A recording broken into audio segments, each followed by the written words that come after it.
మేము curd rice ready చేస్తున్నాం guys. Oil, గీ వేసుకోండి, ఆవాలు వేసుకోండి, జీలకర్ర వేసుకోండి, మిర్చి వేసుకోండి. ఇలానే రైస్ ప్రిపేర్ చేసి పెట్టుకోవాలి గైస్. పెరుగుని ఇలా ఈ విధంగా కలుపుకోవాలి. ఇందులో మిరియాల పౌడర్, ఇలాచి వేసుకోవాలి. అందులో పెరుగు పోయాలి. పెరుగు పోసేసి మిక్స్ చేసాను. ఇలా మిక్స్ చేసాను రైస్ని. పొమగ్రనేట్స్, డ్రై ఫ్రూట్స్ కలిపి ఎండ్ చేసేయండి. దాన్ని ప్యాన్లో ఆయిల్ పోసుకోండి, షుగర్ వేసుకోండి, అది వేగుతుంటే ఆవాలు వేసుకోండి, మిర్చి వేసుకోండి. అదే ఇట్లా వేసి ఎక్కుతుందండి. కరివేపాకు వేసుకోండి. శనగలని ముందుగానే ఉడికించి పెట్టుకోండి. ఇలా అయ్యే విధంగా పోపు ఈ శనగలో, ఇది పోపు అయ్యాక శనగలో పెట్టాలి. పెట్టు. మై మామ్ కర్రీ హ్యాండ్స్ ఇలా వస్తున్నాయి గాయస్. ఇలా వేసేసుకోండి. వేసేసి ఇలా ఇలా మిక్స్ రెడీ.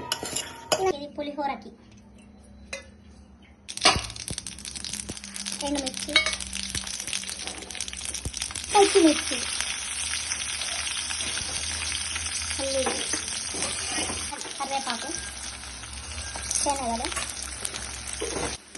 ఇప్పుడు చింతపండు రసం చిక్కుగా కలిపిన వేసి కలర్కు సరిపడా పచ్చడి వేసుకోవాలి. అది చెప్పాలి. దాని తర్వాత పచ్చకర్పూరం,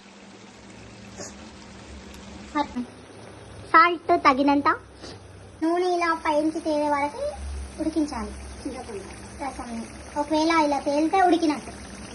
తర్వాత స్టవ్ ఆఫ్ చేసి పులిహోర కలపండి గాయ్స్. ఇలా ముందుగానే పెట్టుకున్న రైస్లోకి పులిహోర వేసుకోండి. ఇలా మిక్స్ చేయండి.